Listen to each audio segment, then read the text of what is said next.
Olá, boa noite, pessoal.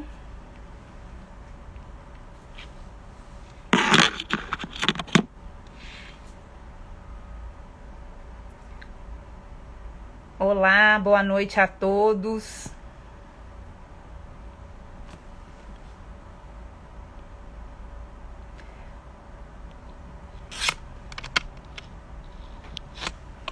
Boa noite a todos. Nosso convidado, o professor Fred Didier. Olá, professor. Tudo bem, minha cara? Tudo bem, professor? Que honra tê-lo aqui conosco.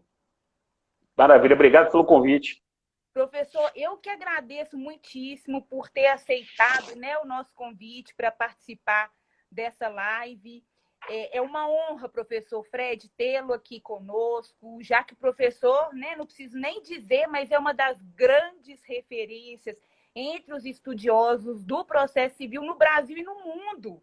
Né? Quem aqui nunca foi aluno, nunca estudou pelo professor Fred Didier? Todos nós somos seus aprendizes, professor. Então é uma honra tê-lo aqui, viu? Fazer sempre essa mistura Minas com Bahia, que sempre vale tanto a pena. Pô, muito bem, com certeza, com certeza. Muito obrigado pelo convite. Imagina, professor, nós que agradecemos, nós sabemos que a sua agenda é sempre muito atribulada, né, muito comprometida, e agradecemos de verdade. E quero aqui, professor Fred, agradecer também, aproveitar, né, o ensejo, agradecer ao senhor e agradecer também à Comissão de Processo Civil da OAB por estar nos oportunizando esses diálogos pela via de várias lives que têm sido realizadas aqui. Agradecer o nosso presidente, professor Bernardo Câmara, professora Fernanda, Guilherme Lage, ao nosso grande colega Igor Mansur, que tem aí nos dado todo o suporte técnico para a realização dessas lives. E também, professor, antes de iniciar a sua fala, eu queria só aproveitar o ensejo aqui para convidar a todos para o nosso Congresso de Processo Civil, 4 anos de vigência do Código de Processo Civil de 2015, avanços, desafios e perspectivas. Esse congresso vai acontecer nos dias 16 e 17 de novembro, na semana que vem, e está sendo organizado pela nossa Comissão de Processo Civil. Então, fica o convite aí a todos vocês que estão aqui nos assistindo agora. O evento é gratuito e o link para inscrição já está na página da Comissão de Processo Civil no Instagram.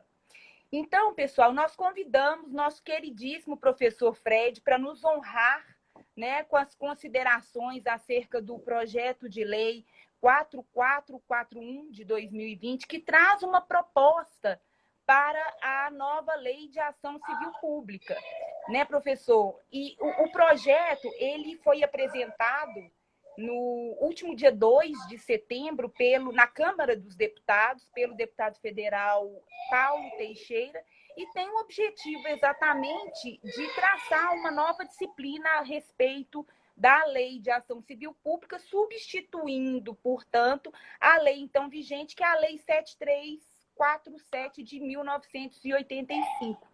E aí, professor Fred, apenas para cumprir o protocolo aqui, né, eu vou fazer uma breve apresentação do seu currículo, embora isso não fosse necessário, professor, tendo em vista a sua visibilidade, por todos os estudos, né, e contribuições que o senhor nos oferta na seara do direito processual civil, e não, como eu já disse, não há quem não conheça e não tenha estudado, professor Fred, pelas suas obras. Então, só para cumprir o protocolo, vou fazer uma breve leitura aqui. O professor Fred possui graduação em Direito pela Universidade Federal da Bahia, mestrado em Direito pela Universidade Federal da Bahia, doutorado em Direito pela Pontifícia Universidade Católica de São Paulo, pós-doutorado na Universidade de Lisboa e livre docência na Universidade de São Paulo. É sócio do escritório Didier Sodré e Rosa Advocacia e Consultoria e professor associado da Universidade Federal da Bahia e diretor acadêmico da Faculdade Baiana de Direito. Então, professor, novamente eu externo a nossa alegria em receber o senhor aqui, e o senhor tem a palavra, fique à vontade aí para nos brindar com seus ensinamentos. Boa noite a todo mundo. Muito obrigado, Helena, pelo convite. Muita gente boa assistindo aí. Já vi Gustavo Osner entrar, Fábio Pedrão entrar. Acabou de falar, mandar uma mensagem aí. Guilherme Lage entrou, o Helder Queiroz entrou. Pelo menos que eu consegui ver aqui, muita gente boa. Queria saber como é que você quer fazer. Vai fazendo pergunta? Qual é a sua... Nós podemos ir dialogando aqui, professor. O senhor vai falando em alguns pontos. Eu tenho algumas perguntas, sim, algumas dúvidas que eu tenho mesmo acerca do projeto de lei. Então, podemos fazer esse bate-papo aqui, fica à vontade. Pode ir discorrendo e eu vou aqui fazendo as minhas breves intervenções aí, mas eu estou aqui muito mais para te ouvir, professor. Massa. Márcio Faria acabou de entrar. Meu grande amigo. Ticiano Alves aí. Ticiano Alves acabou de entrar. Muita gente boa. Muito. Vamos lá. O que eu posso dizer desse projeto? Eu gostei do projeto. Como um todo, né? Acho que tem algumas coisas que podem ser aperfeiçoadas. Evidentemente, né? Como qualquer um projeto, começa. Antônio Cabral acabou de entrar. Começa a tramitação, é um ponto de partida para uma discussão legislativa. Mas é um bom ponto de partida. E eu digo que é um bom ponto de partida por algumas razões. A primeira razão é que ele se dedica a enfrentar aqueles que, para mim, são os grandes problemas do processo coletivo brasileiro hoje. Porque, veja, nós temos um processo coletivo que está aí com 35 anos. 35 anos, contando a lei de ação civil pública para cá. É um processo coletivo que já está amadurecido. É um processo coletivo que as pessoas já conhecem as suas regras. Já tem muito boa doutrina, já tem uma boa compreensão do STJ sobre o assunto. Então as coisas funcionam bem, assim, mais ou menos, mas funcionam e estão bem compreendidos. Mas há alguns pontos que essa experiência de 35 anos revelou, que são pontos ou que o sistema atual é omisso, completamente omisso, ou que o regramento atual ele ou equivocado ou insuficiente. E para mim, quais são esses pontos? Para mim, quais são os grandes temas hoje de processo coletivo que precisam de uma disciplina melhor do que a gente tem hoje? Competência. A competência, e acho que o PL 4441 avança demais em competência. A começar pelo fato de que ele assume a possibilidade da diretriz da competência adequada, tanto cria uma flexibilidade maior para a definição de competência, que em processo coletivo é fundamental.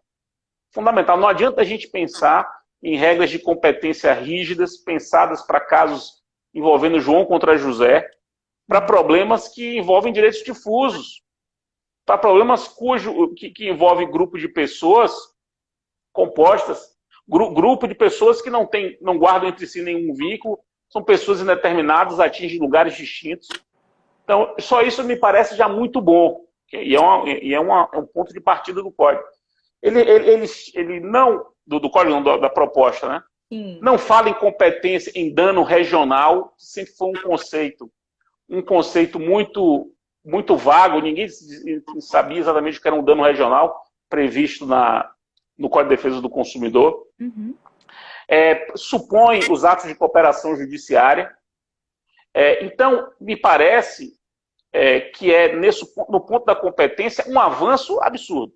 E no meu modo de ver, repito, competência é um dos temas mais importantes sobre processo coletivo e que o regime de hoje não funciona. Basta ver que o grande caso de processo coletivo do Brasil, que é o caso aí de Minas Gerais, envolvendo o rompimento de Mariana, foi resolvido pelo STJ por um critério de competência adequada.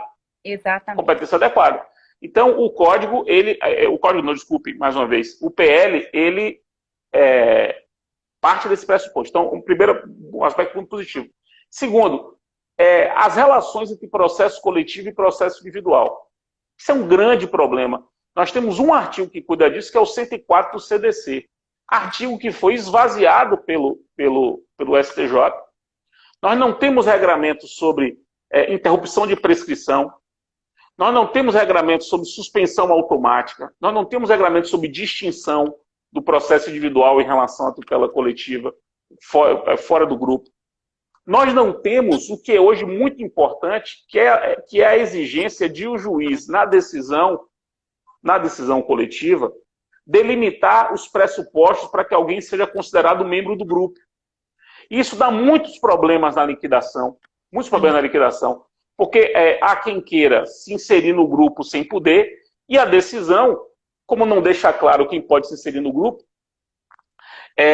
você tem dificuldade até de fazer o contraditório no processo de conhecimento coletivo, se você não sabe exatamente qual é o grupo que aquela ação se refere. E aí vem o projeto e prevê uma decisão de saneamento em que o grupo e os pressupostos para ser membro do grupo têm de ser definidos. Sim. Isso fica reproduzido na sentença.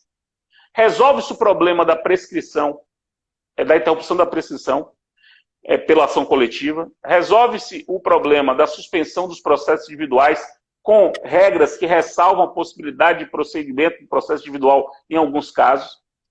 Então, só isso já é um ajuste muito grande com o que temos hoje, que é muito insuficiente, que é o 104 do CDC. Um outro ponto que me parece muito importante que essa lei propõe é o regramento da autocomposição. Veja, praticamente, eu vou fazer um chute aqui, mas eu diria que de cada 10 problemas coletivos, 9 são resolvidos por autocomposição, por TAC. Sim. E sobre o TAC, a gente tem um parágrafo no artigo 5º da Lei de Ação Civil Pública. E temos resoluções do CNJ, do CNMP, que é a resolução 179 do CNMP.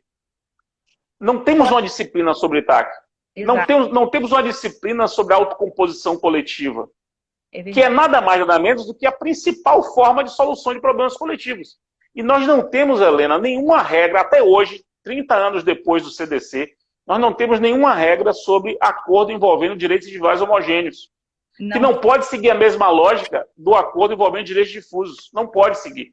Exato. O TAC foi pensado para direitos difusos e direitos coletivos. O TAC não foi pensado para direitos individuais homogêneos. Mas isso tem acontecido e dá problema. Sim. E dá problema. Então, o projeto, ele tem o maior capítulo do projeto, o projeto tem 6 capítulos. O maior capítulo do projeto é o capítulo da autocomposição coletiva. Então, isso aí já é um avanço. É um avanço, assim, anos-luz. Anos-luz é o que a gente tem hoje. Um outro ponto que me parece muito importante, né? Competência, a relação entre processo individual e processo coletivo, autocomposição, o inquérito civil. Nós hoje não temos regramento sobre inquérito civil. Não temos regramento sobre inquérito civil. O inquérito civil, ele é um procedimento que foi pensado pré-1988, receba pré-1988. A Constituição de 88, ela garante o contraditório em processo administrativo. Mas o inquérito civil foi pensado em 1985 para ser com um paralelo com o inquérito policial. Exato. O inquérito policial. E a gente não tem regramento. A gente tem que se ater às resoluções do CNMP. Esse projeto ele tem um capítulo inteiro dedicado ao inquérito civil, com, salvo engano, 25 ou 26 dispositivos regulando o inquérito civil, exaustivamente. Que é aquela história, a gente vai fazer um projeto de lei de ação civil pública hoje. Sim. Hoje, se é para fazer um projeto de lei de ação civil pública hoje, me parece que ele tem de enfrentar competência, saneamento, relação com as ações individuais, autocomposição, inquérito civil. E aí, deixa eu só terminar meu overview aí sobre o projeto, que aí você pergunta. Ok. Só para os destaques assim que eu coloco, né? Outro ponto que é um destaque. O projeto, ele faz uma arrumação da legislação coletiva. No capítulo final, que é o capítulo das disposições finais e transitórias, ele arruma o sistema das ações coletivas com as diversas leis, vai corrigindo e arrumando para evitar inúmeras contradições entre a Lei de Ação Popular, Mandado de Segurança, Lei 8437 de 92, a própria revogação do CDC nesse ponto. A revogação do CDC nesse ponto é uma revogação que traz uma série de problemas que teriam que ser ajustados, porque a parte do CDC, que cuida da tutela coletiva, não cuida apenas da tutela coletiva, cuida também da tutela individual. Sim, então você não pode simplesmente revogar o CDC no particular sem ver os impactos daquilo para a tutela individual, como competência, denunciação da lide. Exato. E, finalmente, o projeto ele traz institutos que não são só de processo coletivo, não são gerais, mas tendo em vista essa lei, tendo em vista a importância que esses institutos têm para o processo coletivo, esse projeto traz e incorpora ao sistema, como é o caso das audiências, do regulamento das audiências públicas, que até hoje a gente não tem. Perceba, Helena, nós temos previsão de audiências públicas em vários lugares, mas não temos o regulamento da audiência pública e o regulamento da prova estatística, que até hoje a gente não tem, é uma prova atípica, muito importante da coletiva, mas em processo individual também. Por isso que o projeto, ele coloca, em vez de colocar prova estatística e audiência pública dentro da ação civil pública, ele joga isso para o CPC, porque isso é uma coisa geral, isso vale para qualquer processo, não é só processo coletivo. Não adianta prever prova estatística e audiência pública só no processo coletivo, e não é. O processo individual também tem essas duas coisas. Claro. Então tem que jogar isso para o CPC e dizer, como o projeto diz no artigo 1º, que o CPC se aplica ao processo coletivo. Exatamente. Tá, nessa previsão lá fica muito claro, professor. E o que eu gostaria, que eu observei da minha leitura do projeto, professor Fred, foi que ele mostra, sobretudo no artigo 6º, uma nova diretriz com relação à legitimação ativa para a propositura das ações civis públicas. E coloca critérios até mais rigorosos com relação à aferição, né, a verificação de adequação das associações, verificação do número de associados, capacidade financeira, histórico da própria associação, tempo de constituição da mesma. E eu fiquei pensando, professor, e realmente eu vejo que o projeto traz avanços assim, muito substanciais e significativos, sem dúvida nenhuma. Mas eu fiquei pensando se esses critérios de aferição não trariam, de alguma forma, uma dificultação do acesso à jurisdição. O que o senhor acha disso, professor? Vamos lá. Veja, esse tema é o tema mais sensível, talvez. Porque, veja bem, Helena, nos últimos 35 anos, sempre houve essa questão. Uma ação coletiva pode ser proposta, ou melhor, qualquer ação coletiva pode ser proposta por qualquer dos legitimados? E essa é uma pergunta, ou seja, basta estar na lei como legitimado, ele pode propor qualquer ação coletiva com qualquer objeto? Essa pergunta é uma pergunta que atormenta os operadores e os doutrinadores há 35 anos. E, de um modo geral, nos últimos, 15 anos, se pacificou o entendimento de que o legitimado à ação coletiva, ele não pode propor qualquer ação coletiva. Não pode. Por isso que o Ministério Público não pode propor qualquer ação coletiva. Ele não pode propor uma ação coletiva para direitos de contribuintes. Já se decidiu isso. Sim. Por isso que a Defensoria Pública não pode propor qualquer ação coletiva, porque tem que ter algum nexo com a atuação dela. Por isso que uma associação não pode propor qualquer ação coletiva.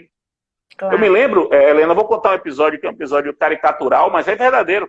Sim. Há 22 anos, há 21 anos atrás, no meu primeiro cliente, um dos primeiros clientes que eu tive, foi um grêmio de um colégio. E aí eu tinha que fazer o estatuto do grêmio, sim, que é uma associação civil. Sim. E eles me deram modelos de estatuto. E um dos modelos tinha assim: são objetivos do grêmio, são funções do grêmio. Defender os estudantes, defender a soberania nacional. Estava lá no objetivo do Grêmio Estudantil. Então você fica imaginando, uma associação civil, sim, que tem por objetivo defender a soberania nacional, é uma milícia organizada. Ela poderia, por exemplo, entrar com ação civil pública para discutir a cessão da base de Alcântara no Maranhão para os Estados Unidos? Isso é uma discussão sobre soberania nacional. Esse Grêmio dessa escola de bairro de Salvador poderia propor? Não. Então isso ficou mais ou menos desenvolvido no pensamento de que não se pode propor, nem toda ação coletiva pode ser proposta por qualquer dos legitimados. Ou melhor, nem todo legitimado pode propor qualquer ação coletiva.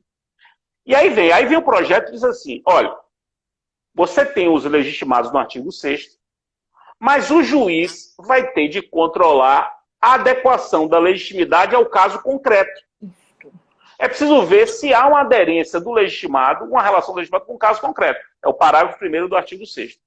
No caso das associações, como são as únicas legitimadas privadas, se buscou reunir os critérios que, na experiência estrangeira, devem ser levados em consideração para fins de verificação dessa adequação. E são critérios.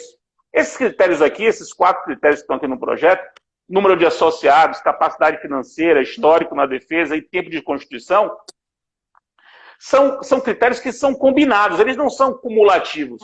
O juiz vai verificar, essa associação é uma associação séria, é uma associação idônea, ela tem vínculo com o caso, e como é que se avalia isso? Se avalia com base nesses critérios. Eu acho que esses critérios são critérios bem razoáveis. Eu acho que as associações que são associações que realmente exercem legitimamente o seu papel, todas elas cumprirão esses critérios. Mas eu reconheço que esse ponto aqui é um ponto que é preciso que o Congresso Nacional debata muito sobre isso aqui. Debata, porque a ideia me parece que não é dificultar. A ideia é fazer com que as ações coletivas sejam propostas com mais responsabilidade e se evite o uso indevido das ações coletivas por associações que não representam. Porque constituir uma associação é muito fácil. Abrir uma associação é muito fácil. Você abre uma associação e entra com ação coletiva, isso é muita responsabilidade. Esses são interesses de muitas pessoas ali envolvidas, né? Isso gera um impacto muito grande. Então é para dar um mínimo de responsabilidade. Veja que no CDC, veja que na Lei de Ação Civil Pública, se exige constituição de 1 ano. Se exige constituição de 1 ano. É um critério que a lei estabeleceu. Tem que ser de 1 ano. Mas às vezes esse critério é injusto. Se você pensar numa associação de vítimas de um acidente, o acidente ele acabou de acontecer. Evidentemente, a associação não estava constituída antes do acidente. Claro. A associação é constituída depois do acidente. Sim. Agora, esses critérios aqui, que são alguns, né? Ticeno até pergunta, mas não são apenas esses, né, Fred? Não, o próprio sistema diz, o próprio parágrafo 2º diz, entre outros. Sim. Entre outros. Apresentam-se algumas opções e outros critérios podem ser desenvolvidos pela jurisprudência, pela doutrina. Eu acho que é um caminho, assim, se a gente quer fazer uma lei de ação civil pública hoje, não dá para a gente defender que os legitimados coletivos são universais, no meu modo de ver. Esse seria um retrocesso histórico muito grande. Se não dá para ser isso, vamos tentar criar critérios mais claros de controle dessa adequação da legitimidade. Sim, sem que isso possa soar como um óbice ao acesso à jurisdição, que é isso que não pode acontecer. Está certíssimo, professor. E aí eu fiquei avaliando também com relação à competência, né, professor Fred, que também é um assunto imbricadíssimo nessa discussão, sempre quando nós tratamos aí de processos coletivos. E o projeto de lei, ele traz um regramento que, a meu ver, se compatibiliza com a observância de uma estrutura atenta à facilitação do exercício das garantias fundamentais pelas partes. E o artigo 7º do projeto, ele vai trazer uma previsão que eu achei muito interessante, que é de convenção processual sobre competência coletiva e ainda a previsão de cooperação judiciária, professor. Eu queria que o senhor falasse um pouco mais sobre isso, porque eu achei bastante inovador da perspectiva do projeto. Vamos lá. Se o projeto é um projeto que supõe e aposta na autocomposição coletiva, ele supõe a autocomposição coletiva como um dado da realidade e como um método dos mais eficientes de solução de problemas coletivos. Sim. E não só supõe, como aposta nisso, tanto que disciplina largamente, o prever foro de eleição ou competência convencional é do jogo. Está dentro do sistema. Num sistema de autocomposição, num sistema de competência mais flexível. de um sistema de negócios processuais. Quanto à cooperação judiciária, acabou de sair uma resolução do CNJ sobre cooperação judiciária, a resolução 350, que é extremamente relacionada com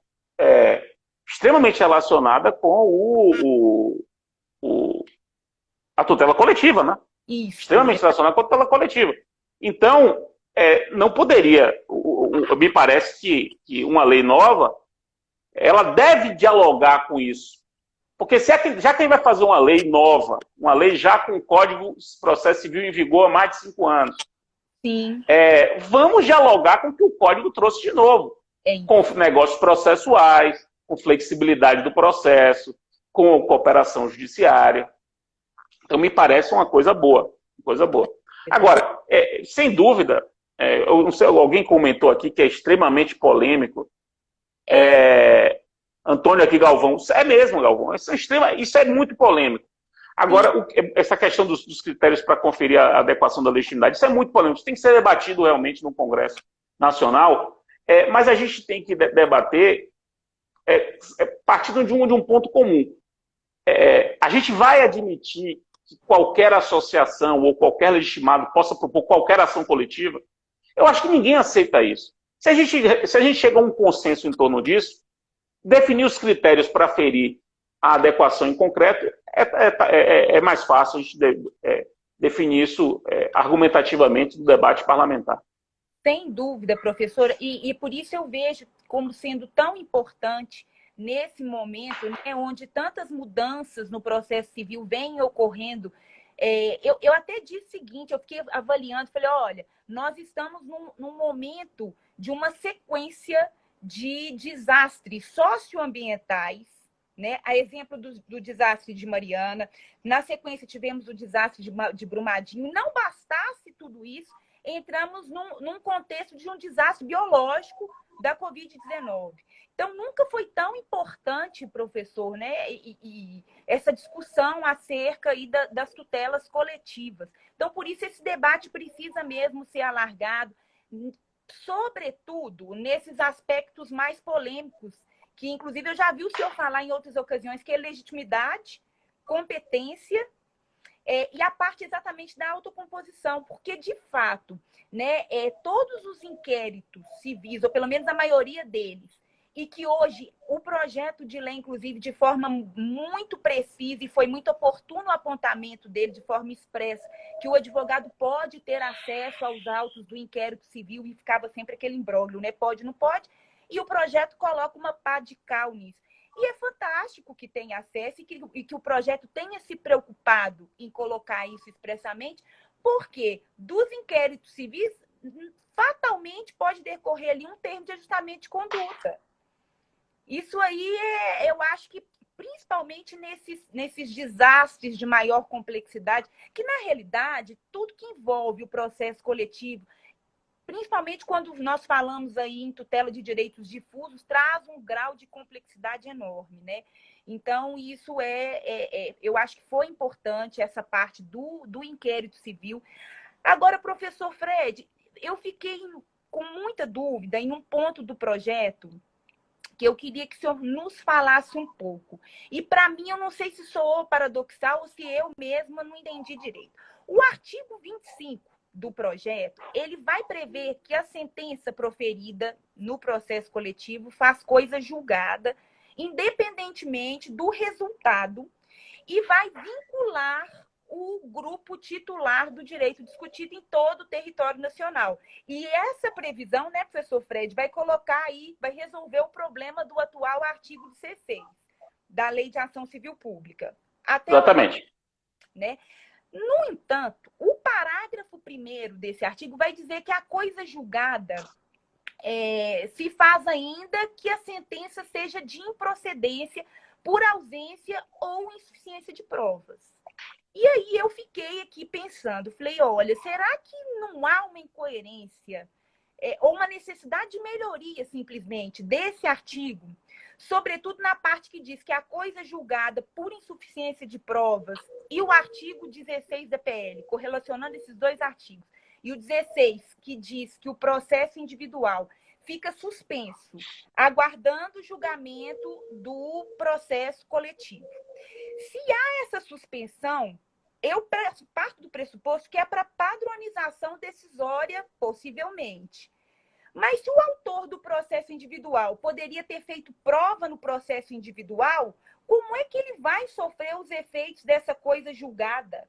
Se ele não pôde atuar, teve inclusive a suspensão desse processo dele, né, que está lá no artigo 16. Então, eu fiquei pensando se não há uma incongruência, uma necessidade de melhoria, simplesmente, do artigo 16 e do 25 do projeto. Vamos lá, Helena. Veja, o artigo 25, ele diz que a coisa julgada vincula o grupo. O que significa vincular o grupo? Significa que outra ação coletiva não pode ser proposta. Sim. O mesmo artigo 25, no parágrafo 3º, parágrafo 3º dele diz: os membros do grupo, titulares de direito individual, não serão prejudicados pela coisa julgada. Então, a coisa julgada, ela vincula o grupo. O que significa vincular o grupo? Impede nova ação coletiva sobre o tema, sim, mas não prejudica o membro do grupo. Então não há essa contradição que você havia apontado. Porque o membro do grupo ele não se prejudica. Aqui é um ponto muito interessante, porque tem proposta, tem ideia, tem gente que defende a ideia de que a coisa julgada tem que ser para beneficiar ou prejudicar o membro do grupo. Aqui, esse projeto, ele não entra nessa discussão, que seria muito polêmica. Ele diz, a coisa julgada coletiva vincula o grupo. Ou seja, do ponto de vista coletivo, não se discute mais o assunto. Do ponto de vista individual, a coisa julgada coletiva apenas beneficia, não prejudica. Não prejudica. Parágrafo 3º do artigo 25. Okay. Então, me parece que não há esse problema. Inclusive, se a gente for perceber, os parágrafos 3º, 4º, 5º e 6º do artigo 25, eles decompõem, eles debulham toda a relação da coisa julgada coletiva para o plano individual. Sim. Aquilo que hoje é não é tão claro no CDC, está todo debulhado nesses 4 parágrafos. 3º, 4º, 5º e 6º do 25. E 6º do 25. Tanto que o 6º, eu estou lendo aqui, ele consagra uma coisa muito interessante. Ó. A superveniência da coisa julgada coletiva favorável converte o correspondente processo individual em processo de liquidação. Veja que coisa interessante. Tem um processo individual que estava suspenso. Sobreveio uma coisa julgada coletiva favorável. Aquele processo que estava suspenso vira processo de liquidação. Sim. Você já vira liquidação. Isso é excelente, né? É uma solução muito boa. Sem dúvida, professor. Professor, e sobre a prescrição da ação individual, como é que a PL trata dessa questão da prescrição da ação individual quando em curso um processo coletivo tratando da mesma matéria, com o mesmo objeto? Você se lembra quando eu fiz aquele panorama? Eu disse que um dos grandes problemas hoje no processo coletivo é a sua relação com os processos individuais. E um desse problema é a prescrição.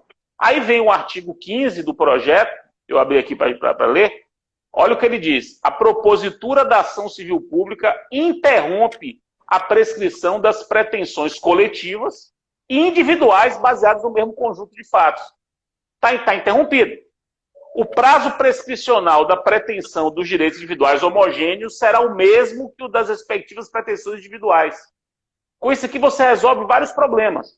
Estabelece qual é o prazo de prescrição da ação coletiva para direitos individuais homogêneos, que é uma coisa que a gente não tem, e deixa claro que a propositura da ação coletiva interrompe o prazo da prescrição no plano individual. Por quê? Porque se a ideia a ação coletiva gera suspensão dos processos individuais, tem que interromper o prazo da prescrição. Para quê? Para que as pessoas possam apostar no processo coletivo e não demandarem individualmente. Quer dizer, tem que ter uma racionalidade no sistema, né? Você tem que estimular o processo coletivo para que as pessoas não precisem demandar individualmente E uma vez demandando, seus processos fiquem necessariamente suspensos, sem risco de prescrição. Exato. Porque, do contrário, né, professor, o que haveria seria um desestímulo ao exatamente. aguardar o processo coletivo e um ajuizamento massivo e recorrente de ações individuais para evitar a prescrição. Isso me parece, Helena, evidente. É uma coisa de difícil, é difícil argumentar em outro sentido, né? Sem dúvida. No meu modo de ver, né?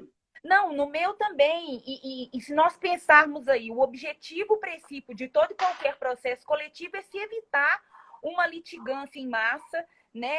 Uma judicialização em massa para uma resolução uniforme e com maior grupo de representados, de legitimados ali. Enfim, se estimula, né, ao contrário, uma proliferação de ações individuais, perdeu a razão de ser. Então, eu acho que o projeto de lei 4441 andou bem nesse sentido aí, dessa análise, né, de minudenciar, professor, essa questão da prescrição, que não ficava claro, na verdade, em lugar nenhum. Não tinha nada, né? Não existe nada, não existe nada hoje. Não existia nada. Então, isso aí eu entendi que realmente foi um avanço. Outra questão que o senhor já falou, mas que eu gostaria, né, assim, só de concordar, até para nós discorrermos um pouco mais, que eu achei fantástico também no projeto de lei, professor Fred, foi a questão da decisão de organização e saneamento do processo coletivo. Porque essa previsão veio, né, a ser consagrada e chancelada no Código de Processo Civil de 2015. O que eu observei, nós até tivemos uma live aqui há pouco tempo do professor Alain Milagres e do professor Carlos Henrique Soares, que disseram exatamente isso, que infelizmente essa audiência no processo individual, essa audiência de organização e saneamento não pegou, né? E o projeto de lei vem trazendo a necessidade dessa formulação decisória de saneamento e organização do processo com a possibilidade de definição do grupo, adequação da legitimação, fixação de questões controvertidas.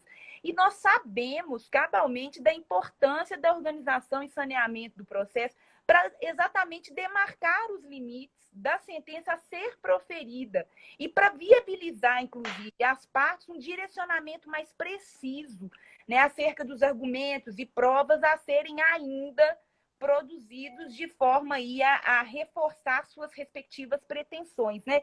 Então, o projeto colocando isso, evocando, colocando em voga, em evidência, essa necessidade do proferimento de decisão de organização e saneamento, para mim, parece um grande avanço para a perspectiva processual coletiva. E não tenha dúvida. E veja, Helena, o seguinte, muito importante que eu vou dizer agora. O CNJ editou uma recomendação 76 de 2020, agora em setembro. E nessa recomendação, ele recomenda o saneamento com esse conteúdo que está no projeto. Então, o artigo 19 do PL 4441, ele reproduz a recomendação do próprio CNJ. A recomendação 76 do CNJ. Então, é muito importante relacionar esse artigo 19, que eu reputo um ponto alto do PL 4441. Eu reputo um ponto alto. Veja, eu advogo muito em tutela coletiva. Muito. E não só advogo, como eu gosto de tutela coletiva, estudo tutela coletiva há muito tempo. Tenho um livro de processo coletivo há muito tempo. Então, eu vejo a perspectiva do processo coletivo pela perspectiva do advogado e do jurista, que cuida desse assunto. E eu percebo que, assim, eu não tenho dúvida em dizer isso. Se os juízes certificassem, dessem uma decisão de saneamento do processo coletivo, com isso que está na recomendação do CNJ e que foi incorporado a esse PL, boa parte dos problemas que nós temos de processo coletivo estaria resolvido. Eu tenho convicção disso. Convicção disso. Então, acho que esse artigo 19 é um ponto alto do PL e ele nada mais é do que a reprodução da recomendação 76 de 2020 do CNJ. Sim, eu também entendo, professor Fred, que, mais uma vez, nesse sentido, o projeto de lei 4441 andou muito, muito bem. Né? Alguém, até o Ícaro, colocou que o julgamento fica muito mais fácil. Com certeza. Né? Nós não temos dúvida disso, porque essa Mandar decisão... um abraço pro meu amigo Ícaro, viu? Mandar um abraço Isso, pro meu amigo Ícaro, que é meu contemporâneo. é mesmo. É baiano também. Esse pessoal da Bahia, eu vou te falar, é pessoal muito estudioso. Quem aqui não ama a Bahia, né? Mineiro fala isso, né, professor Fred? Mas a gente ama a Minas também, né? Não, com certeza, é o que eu falei, essa mistura Minas-Bahia sempre dá muito certo. Professor, mais um ponto que eu verifiquei na PL é que me pareceu que o projeto ele busca um fortalecimento da atuação das defensorias públicas, é isso mesmo? Muita coisa. Queria mandar um abraço a propósito disso para Beron Rocha, que está nos assistindo aqui, que é defensor público no Ceará. Thaís Pascoal, que é estudiosa do processo coletivo, acabou de entrar aqui.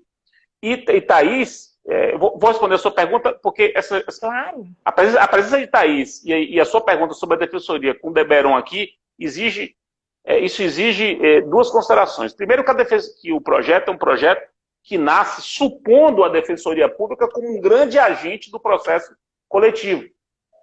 A lei de ação civil pública não supunha isso em 1985, teve que ser modificada depois. Então, o projeto ele prevê a intervenção da defensoria pública como custos vulneráveis, que é uma tese que Maurílio Maia, Beron Rocha, que está nos ouvindo aqui, defende há muito tempo e vem sendo encampada. Tem previsão expressa disso. A previsão expressa de procedimentos investigatórios, probatórios, extrajudiciais para a defensoria pública, paralelamente ao inquérito civil. O inquérito civil tem previsão específica para o Ministério Público, mas a previsão de inquérito civil aqui tem uma regra lá que diz assim, que a defensoria pode adotar procedimentos de instrução de coleta de prova administrativamente, previamente, com aplicação analógica das regras do inquérito civil. E vem Thaís, e eu falo aqui de Thaís, porque o projeto traz uma novidade que é muito cara para Thaís, porque foi a tese de doutorado dela, que é o artigo 20 do projeto. O artigo 20 do projeto que prevê a produção antecipada de prova coletiva. E prevê a produção antecipada de prova coletiva para qualquer legitimado, incluindo a Defensoria Pública, evidentemente. Sim. E isso tem um impacto muito grande, isso é muito útil para a tutela coletiva. Thaís, inclusive, publicou há 10 dias um artigo no Jota, que se exatamente chama sobre isso. A tutela coletiva pensada coletivamente. Exatamente isso. 441-2020 e a produção antecipada coletiva da prova, orientada pela adequada representação. Maravilhoso o artigo, viu? E aqui eu faço homenagem a Thaís, porque essa ideia aqui é uma ideia que ela desenvolveu na tese dela, que foi publicada, inclusive, pela RT. Eu estava na banca. Então, o projeto incorpora essa ideia. Na verdade, esse projeto aqui incorpora a ideia de muita gente. Veja que eu acabei de falar de ideia de Beron, de Maurílio Maia sobre custos vulneráveis, está aqui. Sim. Então, as grandes ideias desenvolvidas sobre processo coletivo nos últimos 35 anos desaguam aqui. Sim. Competência adequada, saneamento. O artigo sobre saneamento ele foi inspirado na tese de João Paulo Lordelo, que é membro do Ministério Público Federal, fez doutorado na UFA, foi me orientando, inclusive. Publicou um livro, chama-se Certificação Coletiva. Certificação Coletiva, que é exatamente a decisão de saneamento do processo coletivo. A tese dele as ideias dele estão aqui, nesse artigo que cuida do saneamento.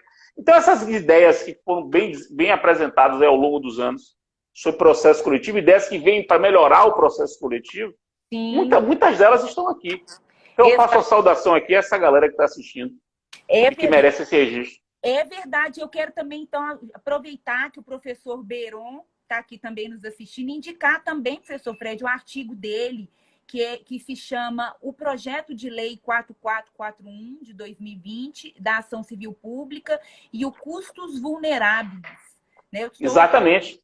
em volta aqui com todos esses artigos, estudando, lendo. O nosso queridíssimo professor Antônio do Paz Cabral também, professor Zanetti, Tem prestado aí bem... Essa ideia, Helena, as ideias sobre competência adequada vêm sendo desenvolvidas muito fortemente por Cabral.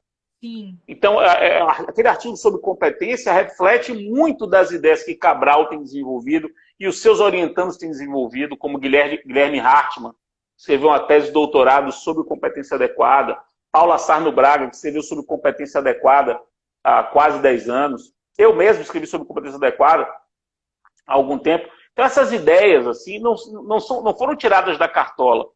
Claro. São ideias que estão aí postas há muito tempo aí no pensamento, e são ideias que vêm para melhorar o processo coletivo. Porque é aquela história, é para fazer uma lei de processo coletivo agora, se é para fazer uma lei de processo coletivo agora, tem que fazer uma lei para melhorar o processo coletivo. Né? Claro. É isso que eu penso. É isso que eu penso. Sim, professor, e é uma longa história, né? Essa história desse caminhar do processo coletivo, ele é longo. Nós tivemos o projeto apresentado em 2009, que era o projeto de lei 5129, se eu não me engano aqui, e que foi arquivado com menos de um ano, de uma forma, numa velocidade da luz, sem muita discussão ali a respeito, mas a academia, né, professor Fred, não se curvou, né? E a academia se manteve inquieta e pensante acerca ali das melhorias que precisam sempre ser feitas, e academicamente isso foi de forma largamente discutida e, de fato, veio contribuir, né, com essa construção aí conjunta de ideias e de propostas para esse projeto 4441 de 2020. É claro, né, como o senhor mesmo falou, isso precisa ser melhor debatido. Sim, claro. Né? Isso é fato, e é normal, natural que aconteça, e até com ideias divergentes, contrapontos, para que haja uma possibilidade, como o senhor disse muito bem, a oportunidade é agora, de nós pensarmos o processo coletivo e trazermos efetivas melhorias que são merecidas. Né? Nós temos a Lei de Ação Civil Pública, que é anterior à Constituição, a Lei de Ação Popular, que também é anterior. Nós temos o Código de Defesa do Consumidor, que, embora posterior, ele traz ali, junto com a ação civil pública, uma diretriz para toda a estruturação do processo coletivo. Mas, quer dizer, são vários microsistemas que vão ali tratando da matéria e com algumas divergências. A exemplo, por exemplo, do que nós vemos na Lei de Mandado de Segurança, o Mandado de Segurança Coletivo, quando diz ali sobre a coisa julgada. Que horror. Como é que resolve? É um horror. horror. Veja que o PL resolve isso, né? O PL muda esse artigo e reescreve esse artigo para deixar o artigo bem escrito. Aquilo, você lembra que eu falei nos destaques que eu dei? Uma das vantagens desse PL, ele, ao reorganizar a legislação, uma das coisas que ele corrige são os artigos 21 e 22 da Lei de Mandado de Segurança, que são pessimamente escritos, né? E geram muito problema. Me permita uma observação, Helena, sobre o que você falou. O PL de 2009, ele era um PL muito bom para aquela época. Só que era um PL que ainda estava rodando com o software do Código de 73, ou seja, do paradigma de processo civil do Código de 73. É verdade. Me parece que não dá para a gente rodar com o mesmo software. O Código de 2020, o sistema. São negócios processuais, flexibilidade do processo, atipicidade dos meios executivos, cooperação judiciária atípica, trânsito de técnicas processuais, distribuição dinâmica de ônus da prova. A quantidade de mudança que o Código trouxe mudou o processo brasileiro como um todo. Mudou. É preciso pensar um projeto de ação coletiva a partir desses avanços. Por isso que me parece melhor debater um projeto integralmente pensado já para essa nossa realidade normativa, inclusive observando os problemas. Por exemplo, tutela provisória. O Código exauriu tutela provisória.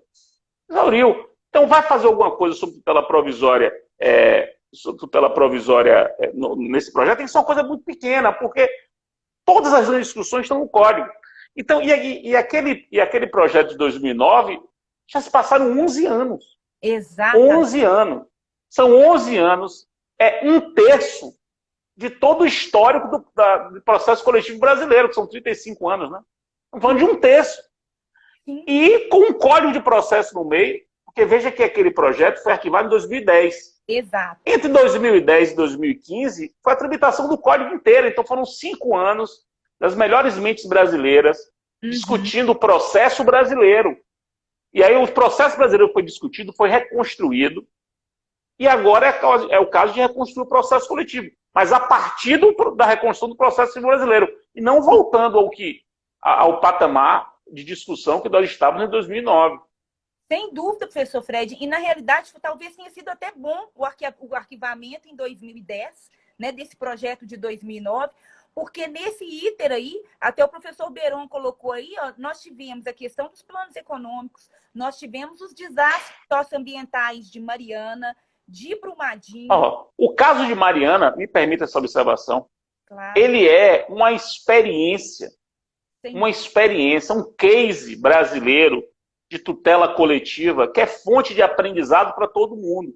Porque ali os órgãos judiciários, o Ministério Público, a Defensoria, as empresas envolvidas, as comunidades, os municípios, tiveram que usar todas as suas inteligências para tentar conduzir a solução de uma tragédia. Foi uma tragédia, o maior desastre ambiental do Brasil de todos os tempos, um dos maiores do mundo.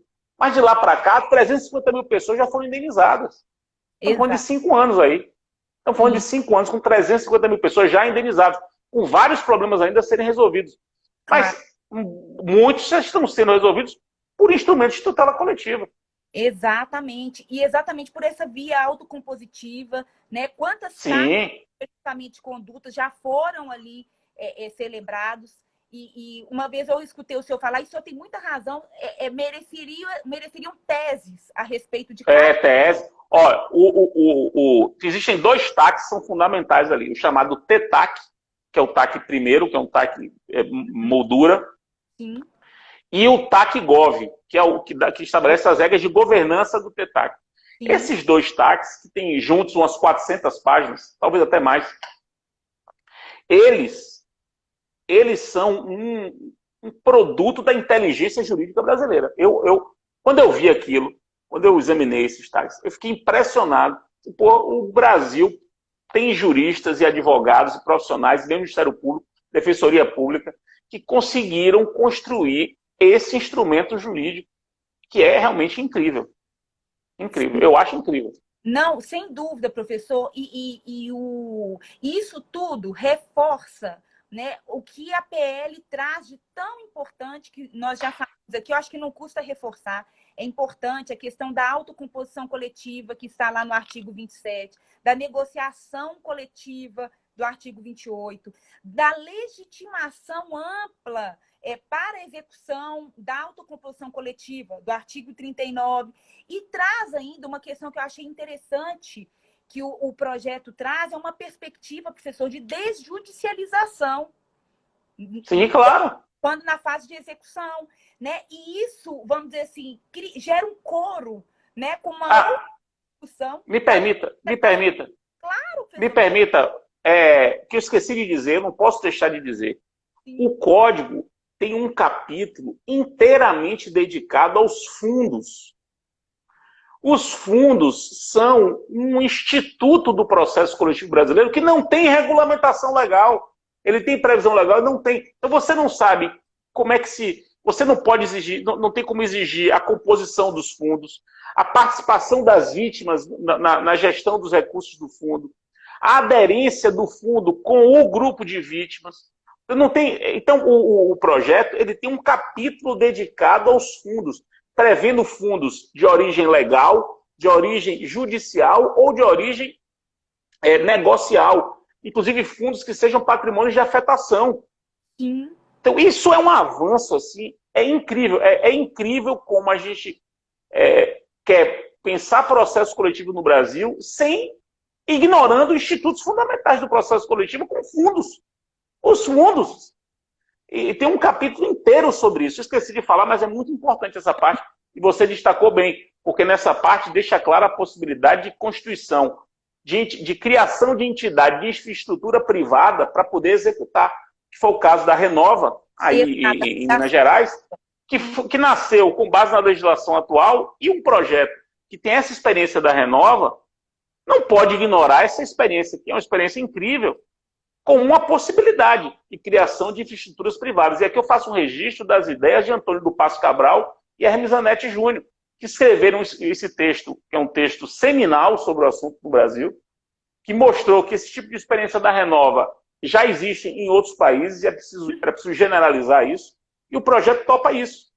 Esse projeto topa isso. Então, também são ideias interessantes que estão aqui consagradas. Então, fica aqui o registro para Cabral e Zanetti. Isso mesmo, que merecem ser lembrados pelos grandes... Léo Nunes aí, ó, grande estudioso de processo coletivo aí de BH. Um abraço para ele. Exatamente, nosso grande professor da UFOP, professor Léo Nunes, é um grande companheiro aqui, né, aguerrido também nos estudos do processo coletivo, também está aqui. Gente, nós temos tanta gente boa, como eu brinquei aqui, gente fina, elegante, sincera, aí o professor Antônio do Passo Cabral junto, só gente boa por aqui. Professor Fred, eu ficaria aqui a noite inteira dialogando com você, primeiro porque é um privilégio, né? E assim, é tiete do Fred, igual é tiete do chiclete, né? Então, Você conhece a música de Gil? Conhece a música de Gil? Você sabe o que é tiete? Não. Conhece essa música? Não. Depois você procura Gilberto Gil, início dos anos 80. Você sabe o que é tiete?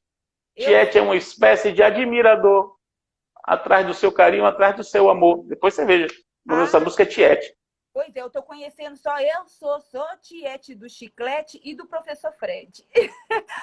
De todos esses grandes estudiosos que estão aqui nos ouvindo, nos assistindo. Nós temos aqui vários colegas da nossa comissão de processo civil do AB, nossos grandes processualistas do Brasil aqui nos ouvindo, muita gente boa também do escritório Barcelos e Jansen, meus alunos da PUC Minas, todo mundo aqui para nos prestigiar, professor Fred, muito mais ao senhor do que a mim, com certeza, porque assim, aprendemos muito aqui, não temos dúvida disso, de que assim, foi uma conversa assim, rica, muito valiosa e muito importante, como eu disse, sobretudo pelo momento que nós estamos vivendo aí no Brasil e no mundo, né, de uma grande ascensão aí, de uma sequência de desastres, de aumento da complexidade das demandas. Então, é uma conversa que foi muito cara, professor. Eu gostaria de agradecer, de verdade, gratidão por ter aceitado esse convite. Viu? Fiquei muito feliz. E eu espero, professor, que nós possamos ter aí outras oportunidades de uma interlocução tão profícua como foi essa aqui. Viu? Massa. Essa live vai para o IGTV? Claro que vai. Vai, né? Eu queria convidar as pessoas a acessarem o meu canal do Telegram, que é o Megafone do Processo Civil, porque nesse canal do Telegram, no meu canal do Telegram, eu postei lá um texto que é um roteiro sobre as mudanças do PL 4441. Eu fiz um roteiro com todas as mudanças, com todos os pontos que merecem estudo do 441. Está lá no canal do Telegram. É um roteiro de estudo do PL 441. Se inscrevam lá no canal do Telegram e peguem esse roteiro para vocês. Eu já estou inscrita. Megafone do professor... Megafone do Processo Civil, exatamente. Exato, não perco, vou acompanhando ali, ó, inclusive já li o roteiro, ele tem me auxiliado muito no aprofundamento desse estudo, assim como todos os artigos, inclusive que nós mencionamos aqui, artigo da professora Thaís, do professor Beron. Eu postei tudo lá. Tudo lá, e vale a pena sim, pessoal, acompanhem e sigam o professor Fred Didier, tanto no Instagram quanto no Megafone, no Telegram. E novamente quero reforçar o convite para quem não se inscreveu no Congresso de Processo Civil da Comissão, que façam sua inscrição. Vai acontecer na segunda e terça da semana que vem, dias 16 e 17. E, inclusive, professor Fred, professor Bernardo, me pediu para dizer o seguinte, que o senhor foi o primeiro a ser convidado para o Congresso, mas que, infelizmente, por questão de agenda, né, o senhor não pôde. Mas que eu já fico aqui muito feliz, né, por ter nos prestigiado aqui nessa live, que foi muito legal. Vai ficar salva, tá, professor?